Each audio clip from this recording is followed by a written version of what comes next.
se a gente faz uma reflexão sobre quais são os elementos que compõem essa identidade nacional e que são partilhados pelo senso comum, como ideias tidas como universais no Brasil, a gente vai encontrar ideias como as de que o país é gigante pela própria natureza e, evidentemente, isso traduz no interesse de manutenção da vocação agroexportadora do padrão de desenvolvimento econômico.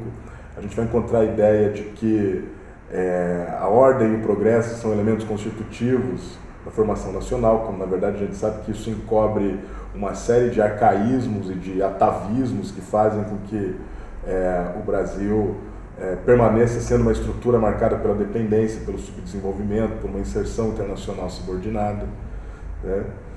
Além disso, eu sempre costumo brincar com essas ideias que circulam pelo senso comum, como as ideias de que Deus é brasileiro e de que o Brasil é o país do futuro, né?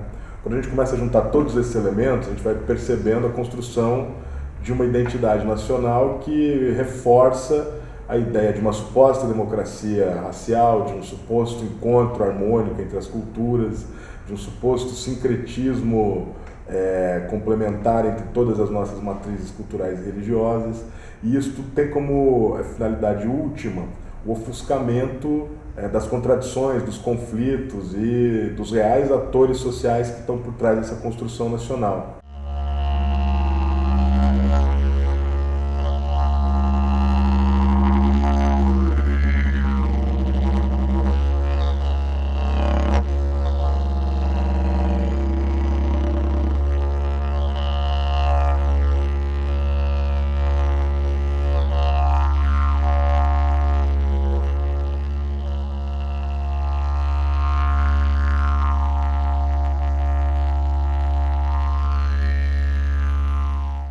Para esse professor de história, a palavra descobrimento é usada de forma errada. Não foi um descobrimento do Brasil, né? Eles encontraram um território que era ocupado por milhões, né, de indígenas, por diferentes culturas, etnias, tradições, que tiveram sua terra invadida. Tecorá significa aldeia.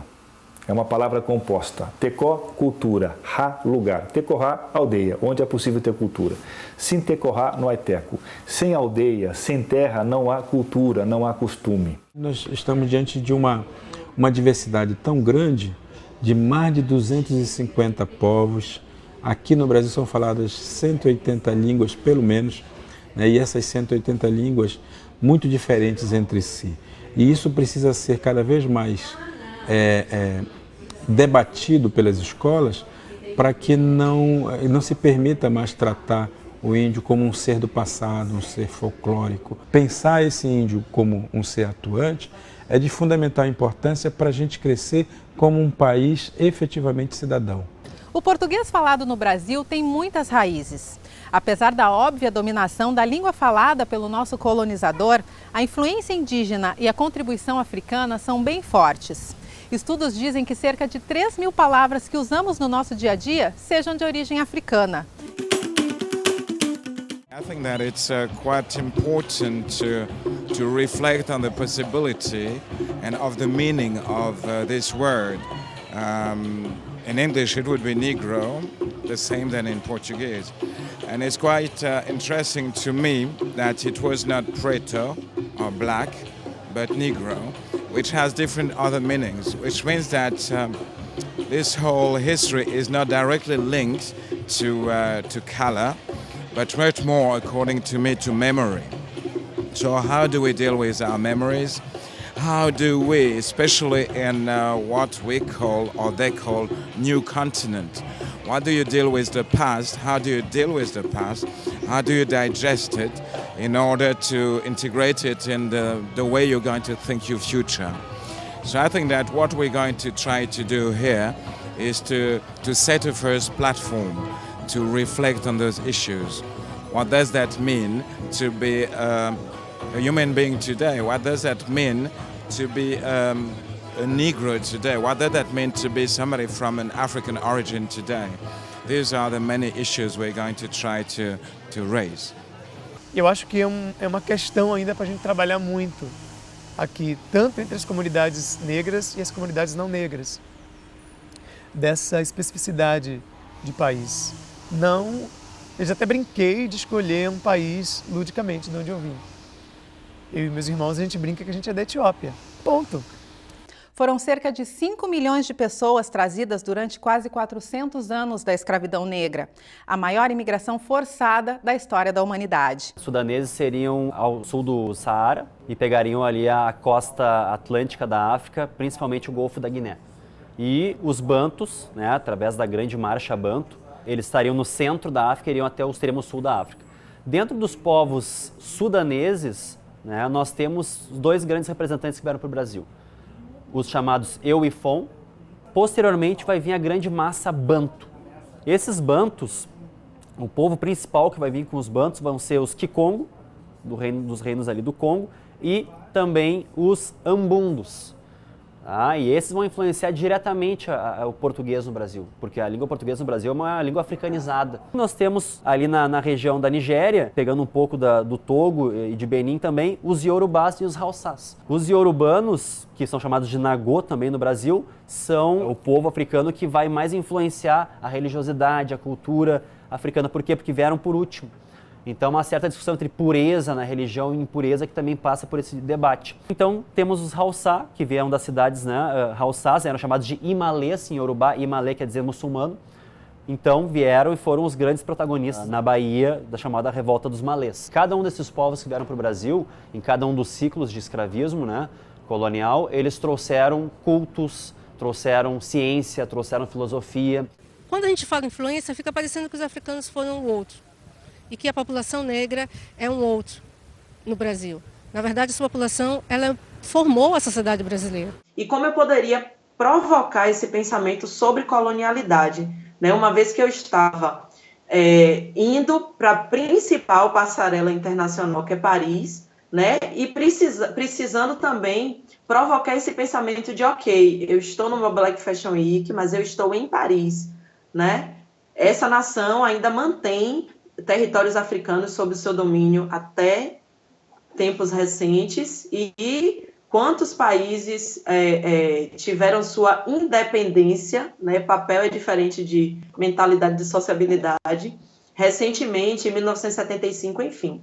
O Gerard Berhage, um grande estudioso do Brasil, disse certa feita assim, olha, a África civilizou o Brasil pela ética e pela estética, porque o colonizador, o dominador, não pode ser o professor de ética. Só pode ensinar ética aquele que se liberta, aquele que constrói a sua libertação.